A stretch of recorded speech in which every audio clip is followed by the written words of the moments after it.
Ladies and gentlemen, hear me loud and clear. You are not waiting on a breakthrough. Your breakthrough is waiting on you. You've been watching everybody else win, scrolling, clicking, liking, wishing, comparing. But today, I came to remind you of one undeniable truth. Your future is not out there, it's in here.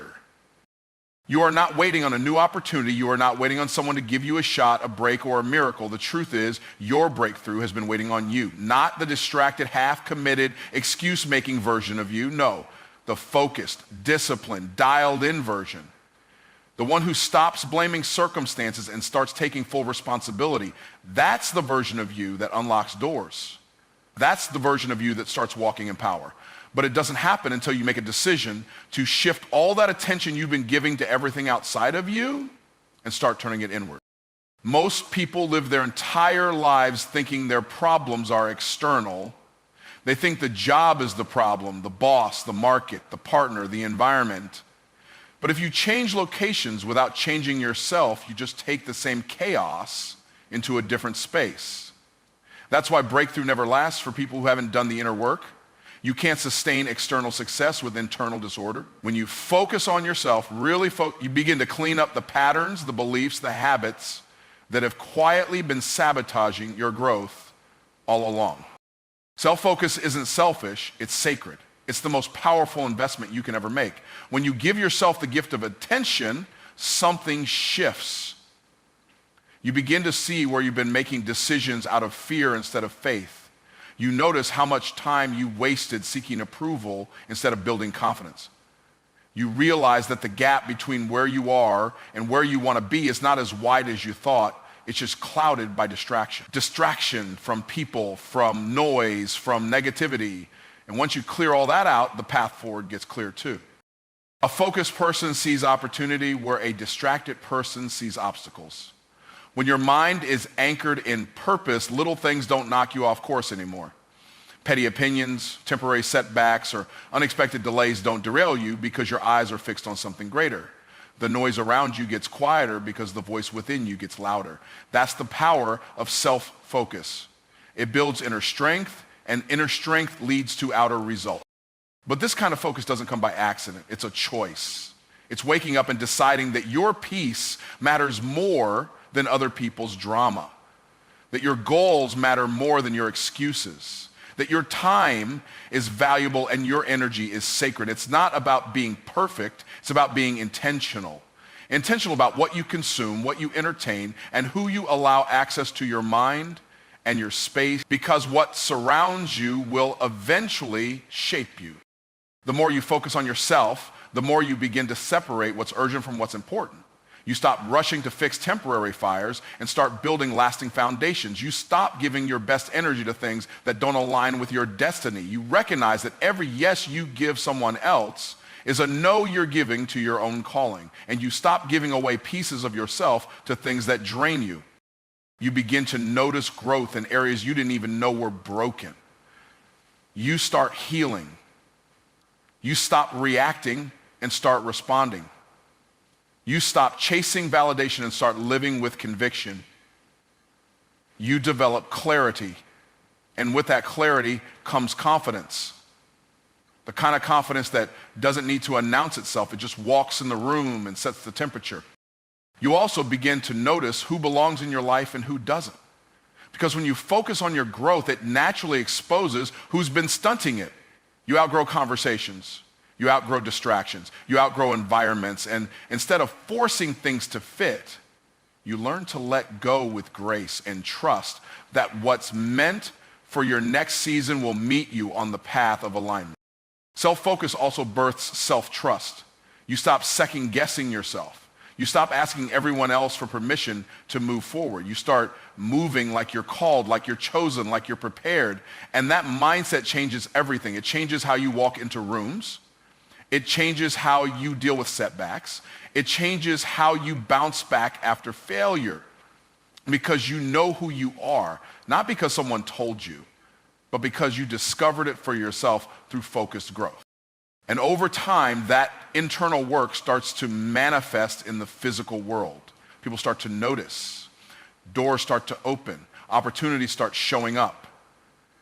But they didn't come because you chased them. They came because you became the kind of person who could receive them.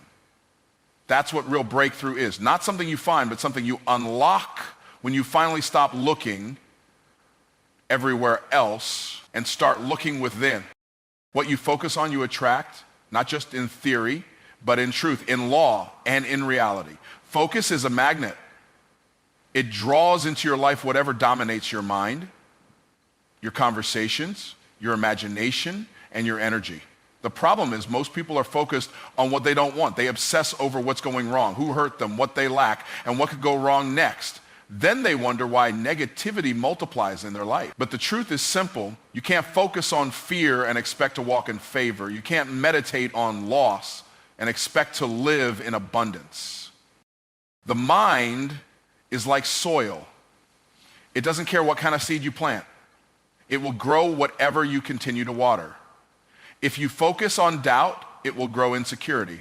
If you focus on stress, it will grow anxiety. If you focus on offense, it will grow bitterness. But if you focus on discipline, it will grow consistency. If you focus on purpose, it will grow power. If you focus on gratitude, it will grow joy. The harvest of your life is always the result of the seeds of your focus. You don't attract success by chasing it. You attract it by aligning with it. When you focus on becoming a person of value, success starts looking for you. That's why some people seem to coincidentally find themselves in the right place at the right time, but it's never coincidence. It's clarity. It's alignment. It's the law of attraction in action. You became the kind of person that opportunities recognize. And that only happens when you make the decision to focus your life around your values, your vision, and your divine assignment. Focus is not passive, it's active. It's something you have to fight for daily in a world full of distractions, diversions, and deception. Every scroll, every notification, every crisis the media shoves in your face is designed to take your attention away from what really matters. And if you give your focus away cheaply, you'll find yourself attracting chaos that has nothing to do with your calling. You can't afford to be casual with your attention. Your attention is currency. Spend it wisely.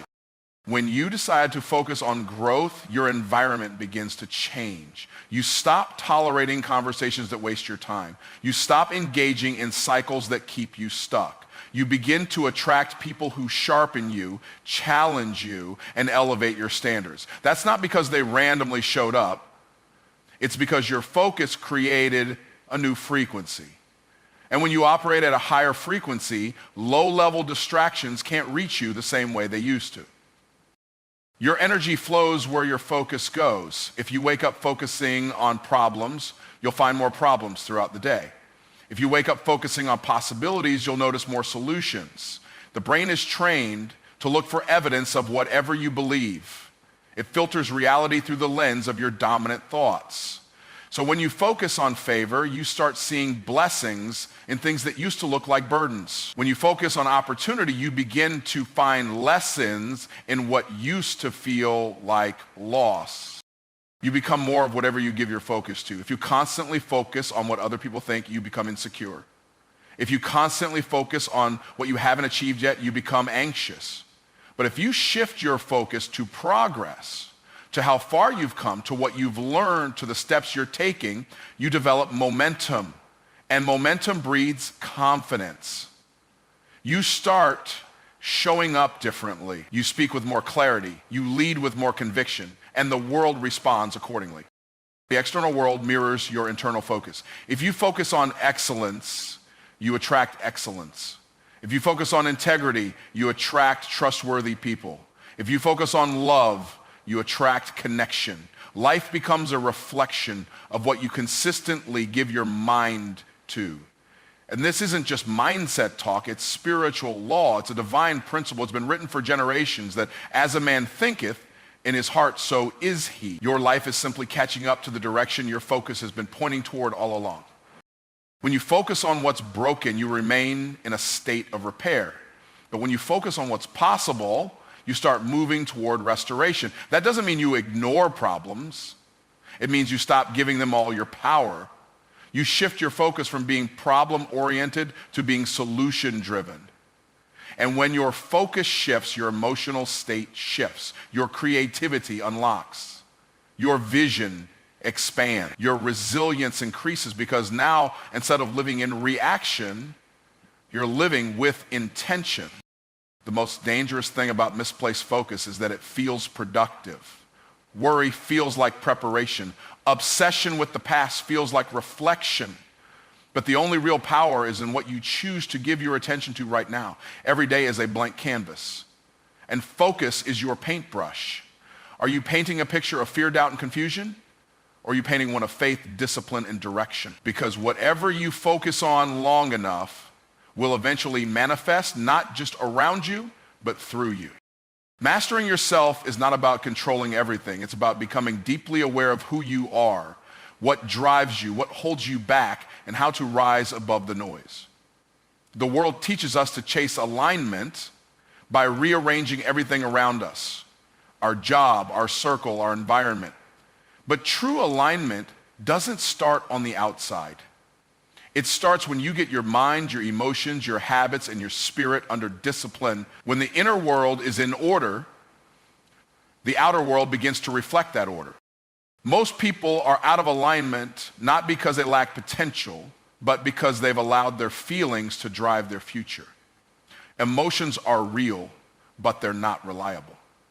Mastery is learning to feel everything but not be led by everything.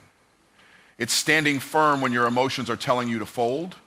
It's choosing purpose when your mood wants to choose comfort. Mastering yourself means recognizing that feelings are indicators, not leaders. And the moment you understand that, your life starts moving in the direction of stability, not confusion.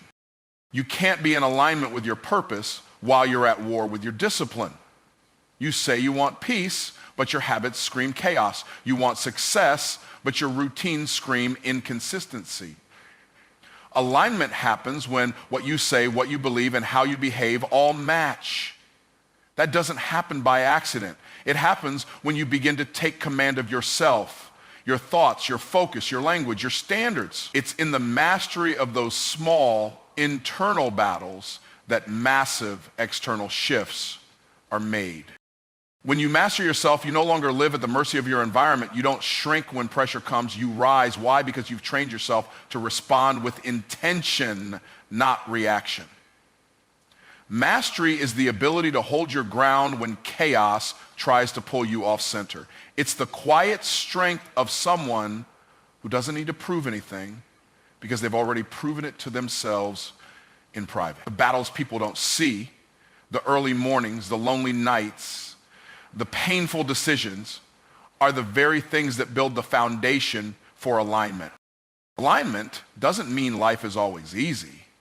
It means you're walking in flow, where decisions make sense, relationships feel purposeful, and your steps are directed. But you can't walk in flow when you're always second-guessing yourself, comparing your journey, or being pulled in 10 directions.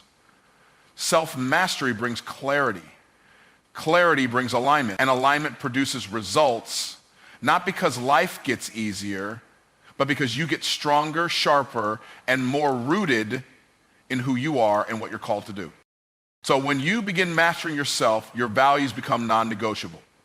You don't compromise your integrity for convenience. You don't bend your standards to keep company. You stop entertaining what doesn't align, not because you're arrogant, but because you're focused. The more you master yourself, the less tolerance you have for things that waste your time, drain your energy, or pull you away from your vision. And that kind of clarity doesn't repel opportunity, it attracts it.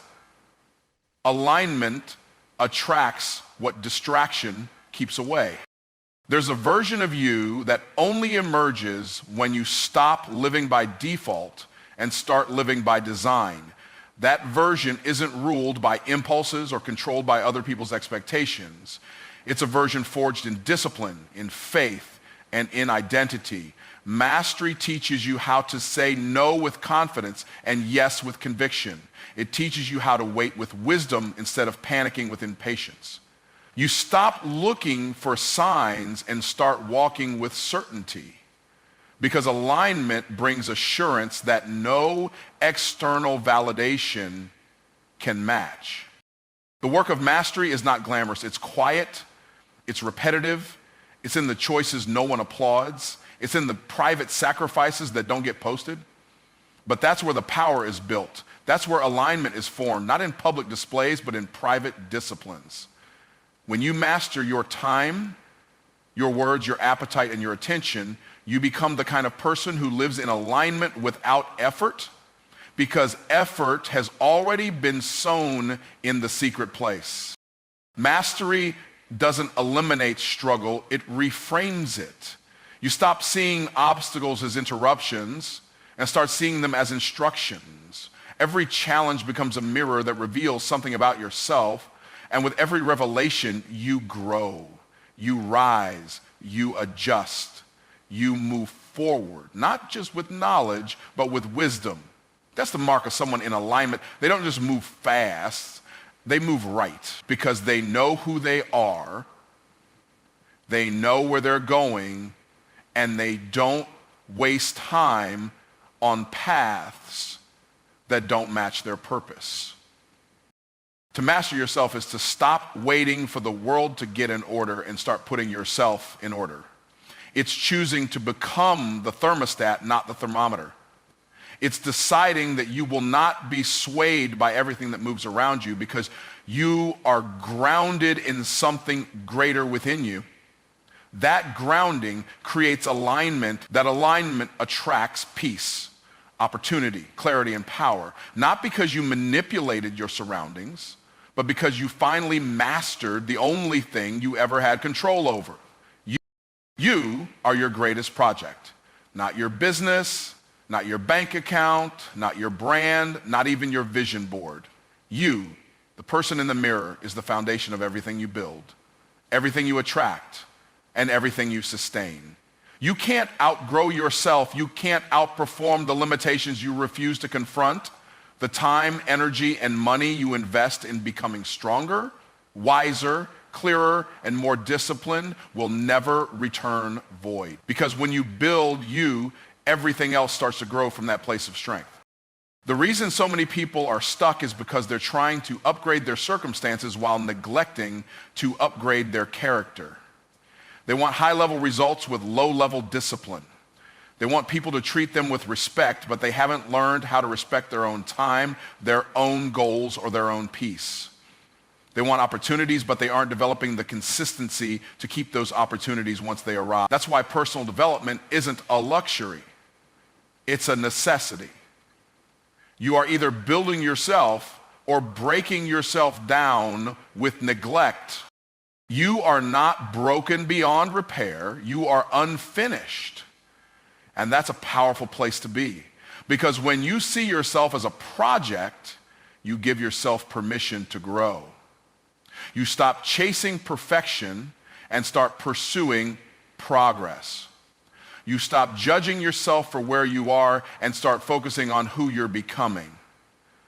There's power in knowing you can change. You can sharpen your mind, you can shift your habits, you can heal your heart, and you can rise above the version of yourself that once settled for less. Working on yourself doesn't mean something is wrong with you, it means something is right with you.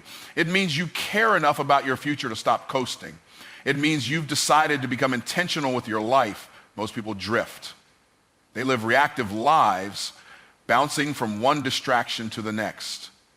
But when you start seeing yourself as a project worth building, you stop drifting and start designing. You start waking up with purpose, thinking with clarity, and moving with a sense of destiny. There is nothing more powerful than a person who has done the internal work, a person who knows their triggers and refuses to be led by them, a person who has confronted their trauma and refused to pass it down, a person who has trained their mind to focus, trained their body to endure, and trained their spirit to lead. That kind of person doesn't just walk into a room, they shift the atmosphere. And that kind of presence isn't accidental. It's the product of relentless inner work. When you are your greatest project, you stop outsourcing your identity. You don't wait for people to affirm you, you affirm yourself.